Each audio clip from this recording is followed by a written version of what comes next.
I'm Simone Davis, 32 years old, and for years, I poured my heart and soul into building a career in New York City's cutthroat tech industry. From a small town in Georgia, I arrived in this concrete jungle with nothing but ambition and a fierce determination to prove my worth. I graduated top of my class, fueled by a desire to break barriers and create a legacy. My journey at Innovate Solutions, a prominent tech consulting firm, began 5 years ago, fresh out of business school. I quickly climbed the ranks, driven by an insatiable hunger to excel and a belief that hard work truly pays off. I was known for my strategic mind and my ability to connect with clients on a deeply personal level, understanding their needs before they even articulated them. Despite my rapid success, there was always an undercurrent, a subtle hum of difference that I couldn't quite shake. It wasn't overt racism, no slurs or open hostility, but rather a persistent feeling of being seen through a different lens.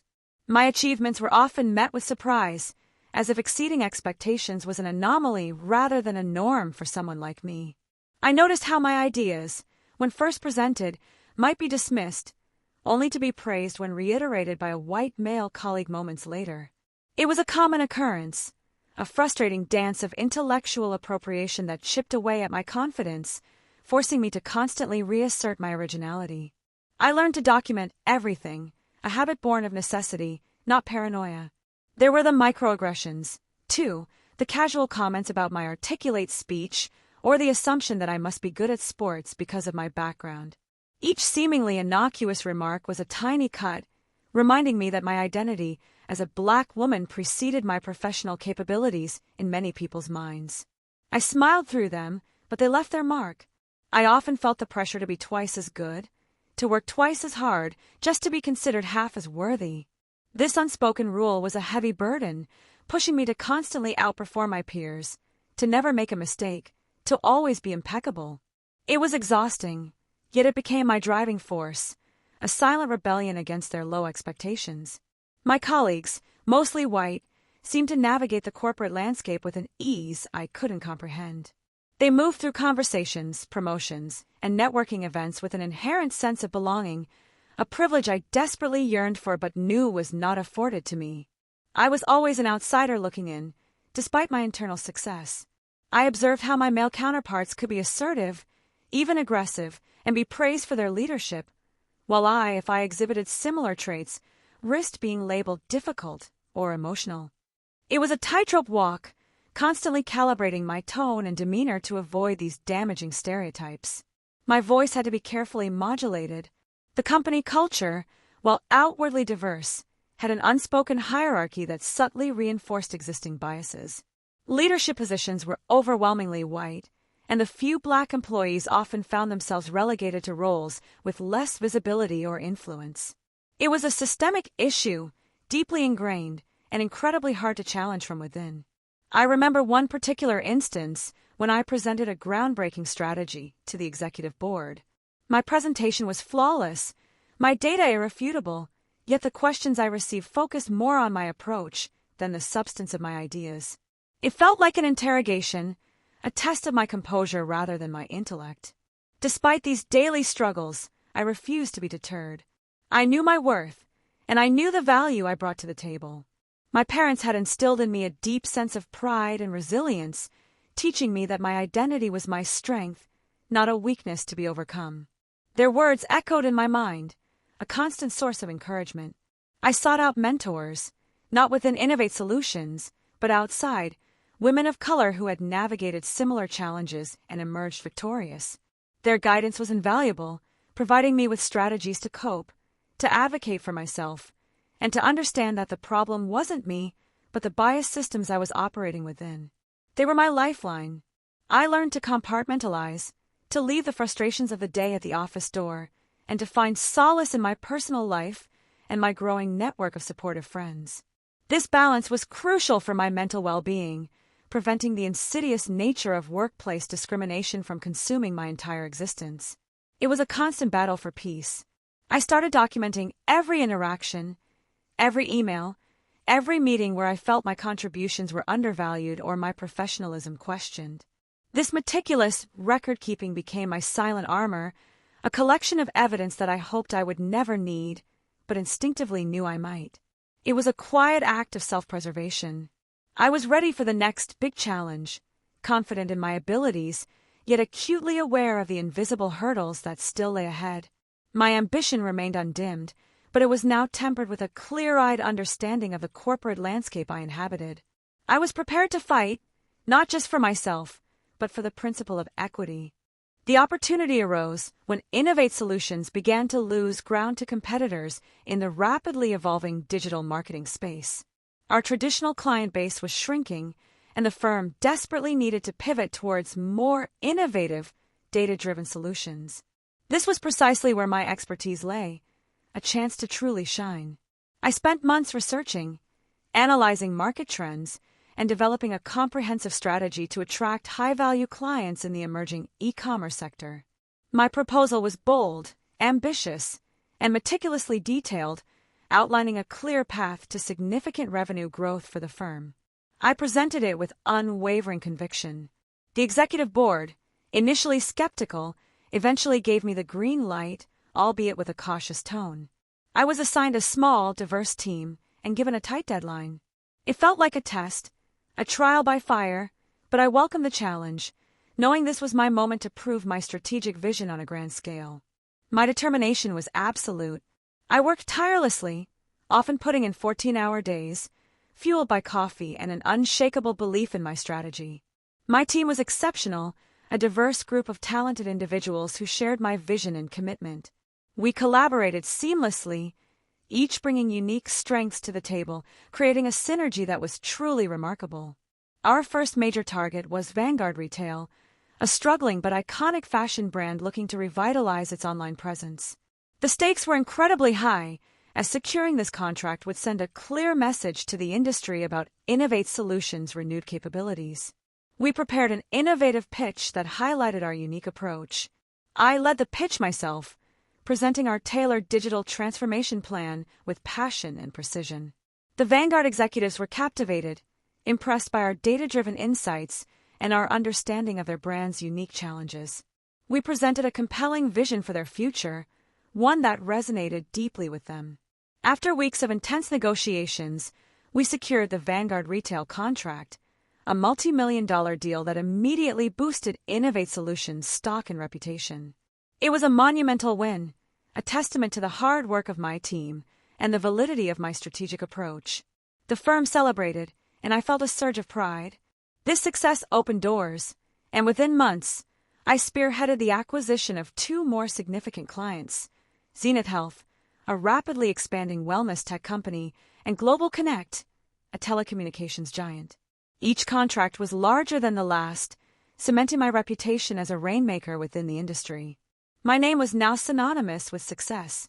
My portfolio of secured contracts brought in tens of millions of dollars in new revenue for Innovate Solutions, stabilizing the company's financial standing and positioning it as a leader in digital transformation. My contributions were undeniable, quantifiable, and visible to everyone within the organization. I was a key player. The company's CEO, Mr. Harrison, personally congratulated me, praising my unprecedented drive and exceptional client relations. He spoke of future leadership roles, of expanding my department, and of me being a crucial part of the firm's long-term vision. His words felt validating, a recognition of my tireless efforts. I was now a recognized force within the firm, my name frequently mentioned in internal newsletters and client testimonials. My team grew, and I was given more autonomy and resources, a clear indication of my rising influence. I had finally broken through, or so I thought, into the upper echelons of corporate success. Despite the accolades, a familiar unease lingered. While I was celebrated for my results, there was a subtle shift in how some of my senior colleagues interacted with me. The smiles felt a little tighter, the praise a little less genuine, and the conversations a little more guarded. It was a subtle, almost imperceptible change. I overheard whispers about my assertiveness and my unconventional methods, veiled criticisms that seemed to imply I was somehow deviating from an unwritten code. It was as if my success, achieved on my own terms, was unsettling to those who preferred a more traditional, less disruptive path. My independence was a perceived threat. I dismissed these feelings as imposter syndrome, a common affliction for high achievers, especially women and minorities in male-dominated fields. I told myself to focus on the wins, on the positive impact I was making, and to ignore the subtle negativity. I was determined not to let these minor irritations derail my momentum. I was riding high on the wave of success, confident that my performance would speak for itself, that the numbers would silence any lingering doubts or prejudices. I believed that meritocracy would ultimately prevail, and that my hard work had finally earned me a permanent seat at the table. I was ready for anything. The turning point came swiftly, and without warning, leaving me reeling.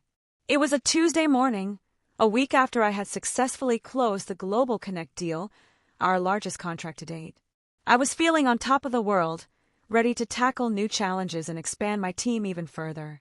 The future seemed bright and limitless. I received an unexpected email requesting my presence in Mr. Harrison's office, along with Sarah Jenkins, the head of HR. The tone was formal, unusual for a routine meeting, and a cold dread began to creep into my stomach. I tried to rationalize it, perhaps a new project, a promotion, but the feeling persisted. As I walked into the opulent office, the atmosphere was palpably tense. Mr. Harrison sat behind his large mahogany desk, his usual warm smile replaced by a stern, unreadable expression.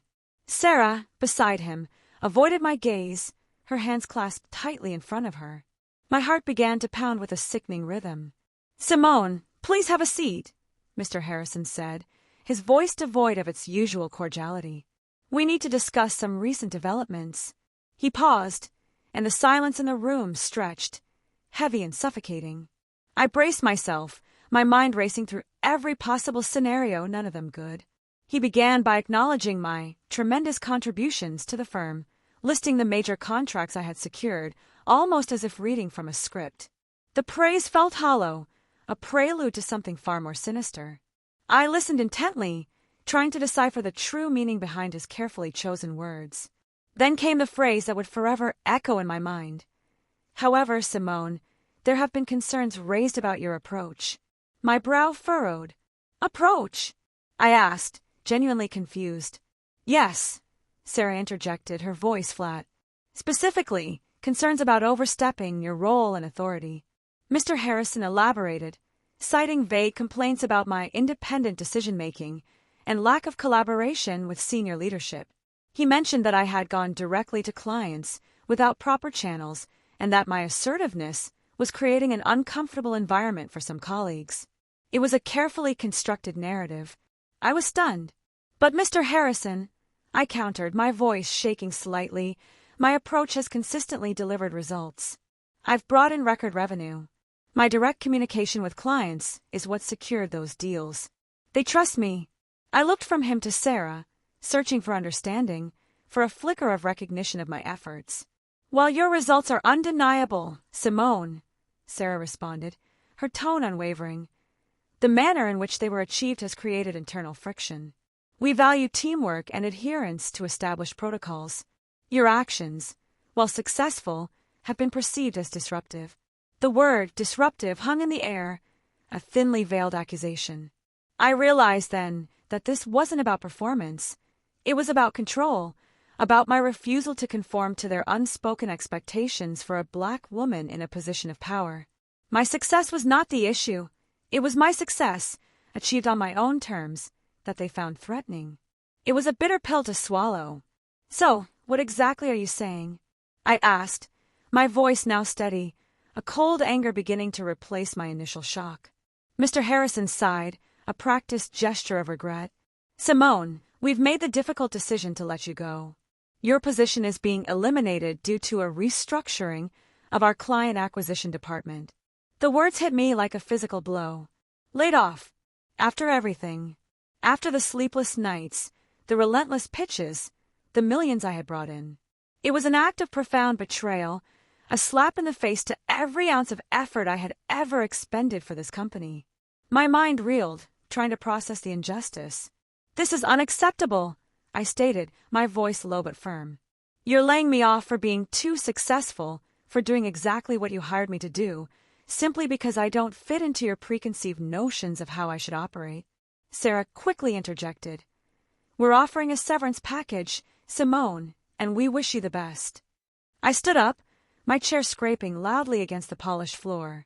"You can keep your severance," I declared, my voice ringing with newfound resolve. "You haven't just lost an employee, you've lost the very clients I brought in. This isn't restructuring, it's discrimination, and you will regret this." I turned and walked out, leaving them in stunned silence. As I left the office, the weight of the injustice settled heavily on my shoulders, but beneath it, a spark of defiance began to ignite. They thought they could dismiss me, erase my contributions, but they had underestimated my resolve, and more importantly, the loyalty I had built with my clients. This was far from over. Walking out of Innovate Solutions that day felt surreal, a blur of anger, humiliation, and a profound sense of betrayal. The bustling New York streets, usually a source of energy, now seemed to mock my sudden unemployment. I clutched my small box of personal belongings, the weight of it feeling heavier than any contract I had ever signed. My phone buzzed relentlessly with messages from former colleagues, some expressing shock and sympathy, others conspicuously silent. The corporate grapevine worked quickly, and I knew their version of events, the restructuring narrative, was already circulating, painting me as a casualty of corporate efficiency rather than a victim of bias. I retreated to my apartment, the silence amplifying the sting of rejection. The initial shock gave way to a torrent of emotions: anger at the blatant injustice, sadness for the years I had invested, and a deep-seated fear about my future. My career, once a source of immense pride, now felt like a fragile glass shattered at my feet. The loneliness was crushing. Friends who had celebrated my successes now seemed unsure how to approach my failure. Some offered platitudes, others distanced themselves, perhaps fearing association with someone deemed disruptive. It was a stark reminder of the conditional nature of corporate relationships. I replayed the meeting with Mr. Harrison and Sarah countless times in my head, dissecting every word, every nuance. The accusations of overstepping and disruption were clearly coded language for my refusal to stay in the box they had designed for me as a Black woman in a leadership role. My assertiveness was their discomfort. The insidious nature of the discrimination was what stung the most. It wasn't a blatant act, but a slow, calculated erosion of my standing, culminating in a dismissal disguised as a business decision. They had leveraged my talent, reaped the rewards, and then discarded me when my presence became too inconvenient for their prejudiced comfort. I felt a profound sense of isolation, a common experience for Black professionals who face systemic bias. It's not just the job loss, but the psychological toll of being gaslight, of having your reality denied, and of fighting an invisible enemy that constantly shifts its form. It was emotionally draining. My parents, always my rock, offered unwavering support, reminding me of my strength and resilience. "Simone, your worth is not defined by any company or any job," my mother said, her voice firm. "You are talented, intelligent, and you will rise again. This is just a detour, not the end." Their words were a balm to my wounded spirit. I allowed myself a few days to grieve, to process the anger and the pain. I journaled extensively, pouring out my frustrations onto paper, transforming my raw emotions into a clearer understanding of what had transpired. This introspection was crucial for moving past the initial shock and planning my next steps. I knew I couldn't let this injustice stand. Not just for myself, but for every Black professional who had been overlooked, undervalued, or dismissed for simply excelling beyond expectations. My experience was a microcosm of a larger systemic issue, and I felt a growing responsibility to expose it. I contacted a labor lawyer specializing in discrimination cases, recommended by one of my external mentors. Her name was Anya Sharma, a formidable advocate with a reputation for fighting for the underdog. She listened patiently to my story, her expression hardening with each detail I recounted. Anya confirmed my suspicions. "Simone, this is a classic case of racial and gender bias, disguised as a performance issue," she stated. "Your success challenged their comfort zone, and they retaliated. We have a strong case, especially with the documentation you've meticulously kept." Her words ignited a flicker of hope within me. She advised me to gather all relevant communications, performance reviews, and any evidence of the contracts I had closed. "The numbers don't lie, Simone," Anya emphasized, "and neither does the pattern of their behavior. We'll build a case that exposes their true motivations. I felt a sense of purpose returning. The thought of a legal battle was daunting, but the alternative, allowing Innovate Solutions to get away with this, was unthinkable. I decided then and there that I would fight, not just for financial compensation, but for vindication, for the truth to be heard, and for a precedent to be set. My resolve solidified. As I began to organize my documents, a different kind of thought began to emerge, one that would change the trajectory of my life. I had built incredible relationships with my clients, relationships based on trust and mutual respect. What if they, too, felt the injustice of my dismissal? What if they rebelled? The first sign came from Vanguard Retail, the fashion brand whose digital transformation I had spearheaded. Their CEO, a pragmatic and forward-thinking woman named Eleanor Vance, called me directly, bypassing Innovate Solutions entirely. Her voice was laced with concern and a hint of disbelief. "Simone, what is going on?" Eleanor asked, her tone sharp with confusion. "We just received a notice that your team is being reassigned and that another account manager will be taking over our project. This is unacceptable. You understand our vision better than anyone." Her words were a balm to my wounded spirit. I explained the situation, carefully detailing my sudden layoff and the vague reasons given. I didn't mince words about the overstepping accusation, allowing her to draw her own conclusions. Eleanor listened intently, her silence on the other end of the line speaking volumes. She understood the coded language.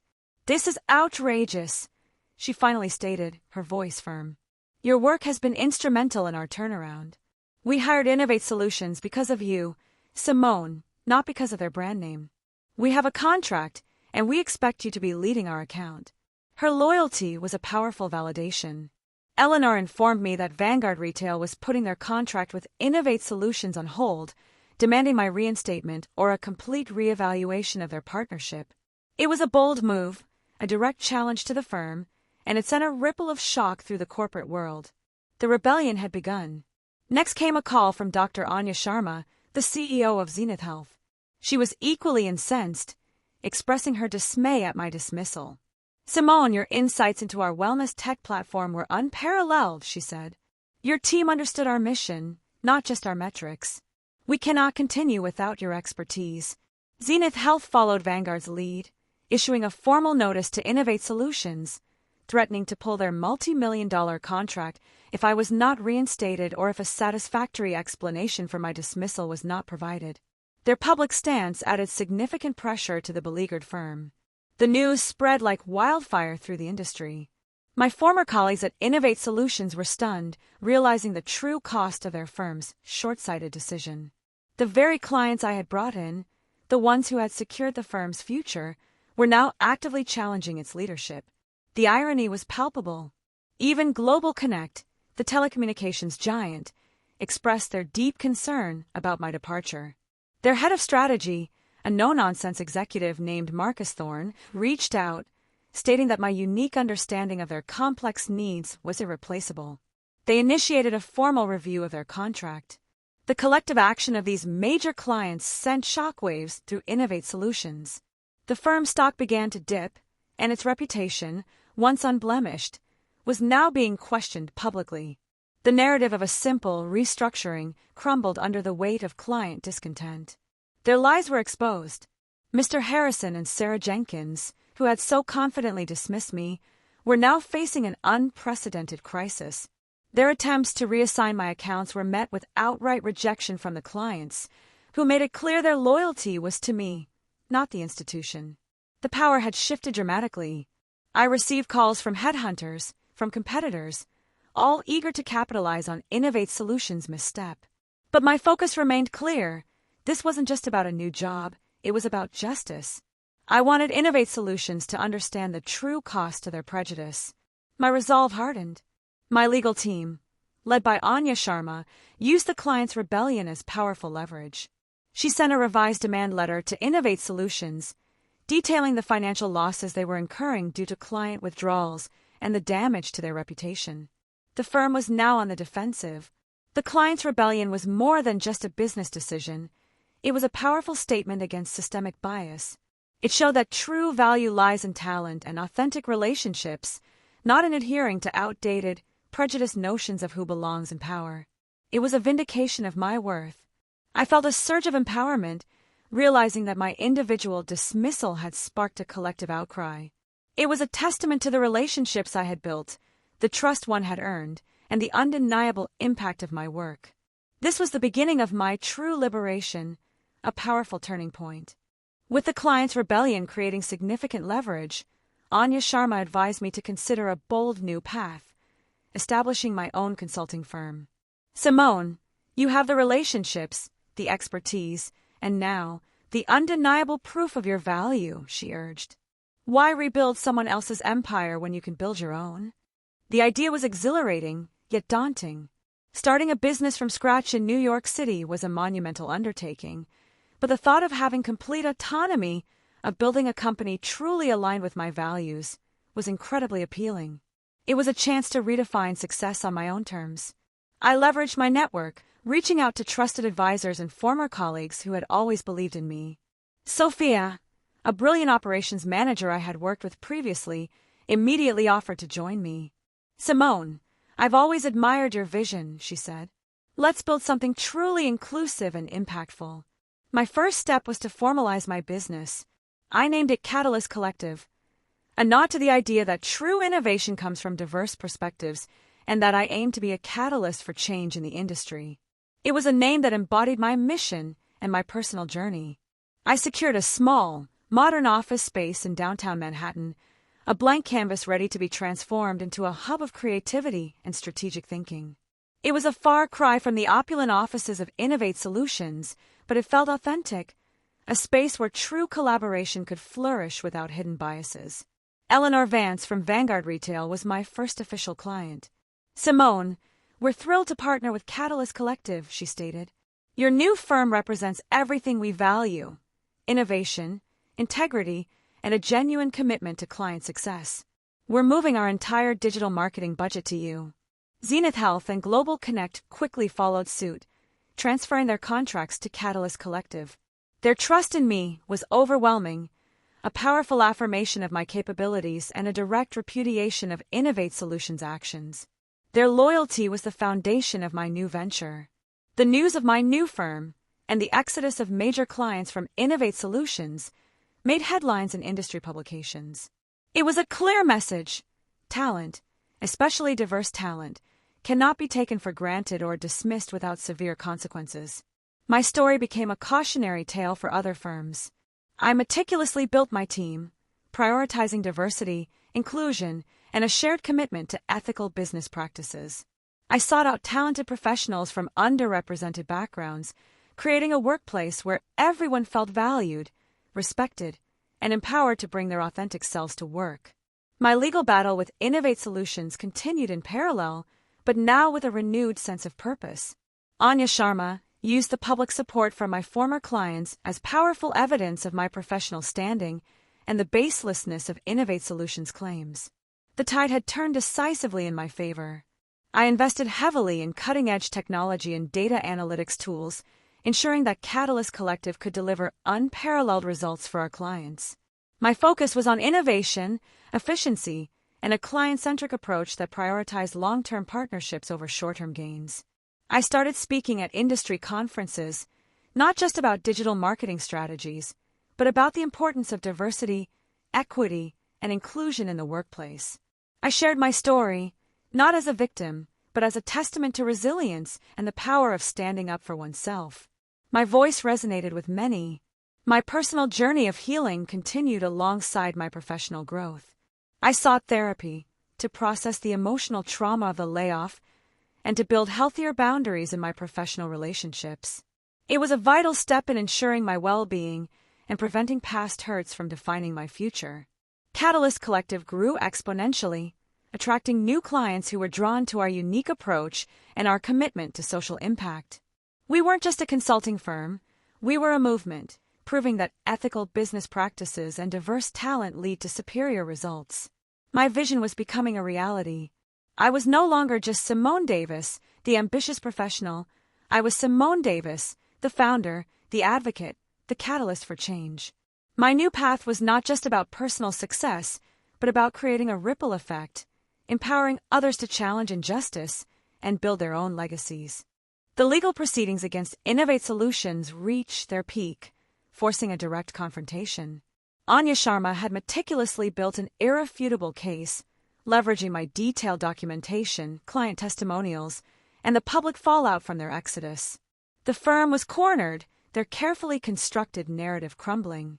Mr. Harrison and Sarah Jenkins, once so confident in their dismissal, now appeared visibly shaken in court.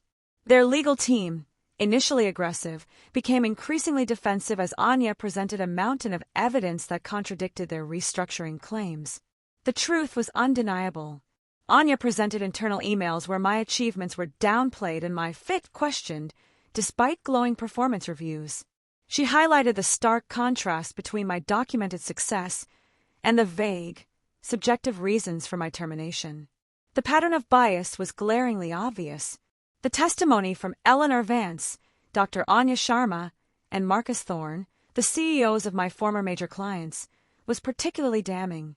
They spoke passionately about my indispensable contributions and their decision to follow me to Catalyst Collective, directly attributing their actions to Innovate Solutions' poor judgment. We invested in Simone's talent, not just a company's name, Eleanor Vance testified, her voice clear and resonant. To dismiss her, especially after the value she brought, was not only a business mistake but an ethical failure. Our loyalty is to competence and integrity, and Simone embodies both. The judge listened intently, her expression unreadable but attentive.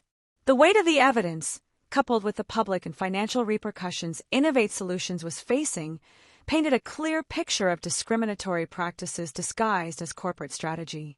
The scales of justice were slowly tipping. Innovate Solutions' legal team attempted to discredit my character, portraying me as overly ambitious and difficult to manage. But Anya swiftly countered, presenting character references from mentors and colleagues who attested to my professionalism, collaborative spirit, and unwavering dedication. Their attempts fell flat. The firm, facing mounting legal costs, reputational damage, and continued client losses, eventually sought a settlement.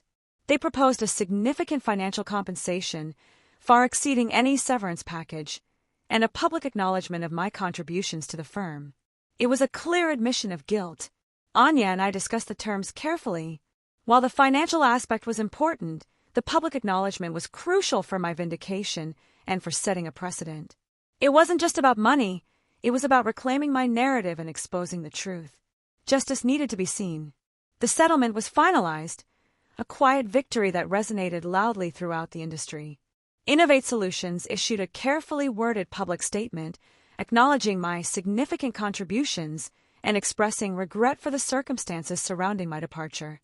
It was a hollow apology, but a public one nonetheless. The news spread, confirming what many already suspected. My dismissal was not about performance, but about prejudice. It was a powerful moment of vindication, not just for me, but for countless others who had experienced similar injustices in silence. My voice had become their voice. I felt a profound sense of relief, the heavy burden of the past finally lifting from my shoulders. The legal battle had been emotionally taxing, but the outcome was worth every moment of struggle. I had fought for myself, and in doing so, I had fought for a larger cause. The vindication wasn't about revenge, it was about truth. It was about dismantling the narrative that my success was somehow overstepping, and reaffirming that my talent and hard work were legitimate, regardless of my race or gender. My worth was undeniable.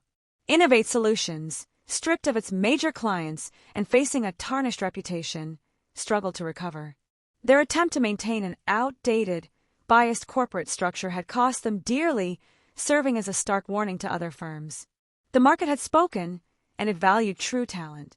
I looked back at the journey, from the initial shock of the layoff to the quiet triumph of the settlement. It was a testament to resilience, to the power of a strong support system, and to the unwavering belief in one's own worth. My fight had transformed into a powerful platform. With Catalyst Collective thriving and my legal battle concluded, my focus shifted from personal vindication to broader impact. My experience had illuminated the pervasive nature of systemic racism in corporate environments, and I felt a profound responsibility to use my platform for change. I launched the Empower and Elevate initiative, a nonprofit dedicated to providing mentorship, resources, and advocacy for Black professionals facing discrimination in the workplace. We offered legal guidance, career development workshops, and a safe space for individuals to share their experiences and find solidarity. My story, once a painful personal ordeal, became a powerful narrative of resilience and empowerment. I was invited to speak at major conferences, universities, and corporate events, sharing my journey not to dwell on victimhood, but to inspire action and foster meaningful dialogue about equity. Your worth is not determined by someone else's inability to see it, I often told my audiences, a phrase that resonated deeply with many. True power lies in owning your narrative, understanding your value, and refusing to shrink yourself to fit into someone else's prejudiced expectations. I partnered with HR leaders and diversity consultants from other forward-thinking companies, developing training programs aimed at dismantling unconscious bias and fostering truly inclusive cultures. We focused on actionable strategies, moving beyond performative diversity to genuine systemic change. Catalyst Collective grew beyond my wildest dreams, becoming a leading force in the digital marketing space. Our success was a testament to our values: diversity, integrity, and a relentless commitment to client success. We proved that ethical business is not just good for people, but good for profits. Sophia, my COO, became an indispensable partner, her operational genius complementing my strategic vision. Together, we built a company that not only delivered exceptional results but also cultivated a culture where every employee felt seen, heard, and valued. It was a stark contrast to my past. I continued to mentor aspiring Black professionals, sharing the lessons I had learned, the pitfalls to avoid, and the strategies for navigating biased environments. Seeing their growth, their confidence bloom, was more rewarding than any contract I had ever closed. It was a legacy in the making. My work extended beyond the corporate world. I collaborated with policymakers to advocate for stronger anti-discrimination laws and better enforcement mechanisms. I believe that true change required systemic shifts, not just individual acts of defiance. My voice became a force for legislative reform. I found a new kind of peace, a profound sense of purpose that transcended professional achievement. My life was no longer about proving myself to others, but about building a future where talent was recognized regardless of race, where ambition was celebrated, not deemed overstepping. My relationships, both personal and professional, deepened. I surrounded myself with people who genuinely supported my vision and celebrated my authentic self. The isolation I had felt after the layoff was replaced by a vibrant community of allies and advocates. Looking back, the layoff, painful as it was, became the crucible that forged my true strength. It forced me to confront injustice, to rediscover my voice, and to realize that my greatest power lay not in conforming, but in disrupting the status quo. It was a painful gift. I am Simone Davis, and my story is a testament to the fact that when you are dismissed for being too powerful, too successful, it often means you were simply too big for their small vision. And that is not a weakness, it is your ultimate strength. The clients rebelled, not just for me, but for the principle of fairness. And in their rebellion, they empowered me to build something far greater than I could have ever imagined within the confines of someone else's prejudiced walls. My empire was built on authenticity and justice. If you're watching this and feeling underestimated, overlooked, or dismissed because of who you are, remember this: your worth is inherent. Don't let anyone else's limitations define your potential. Rise, build, and let your success be your loudest rebellion.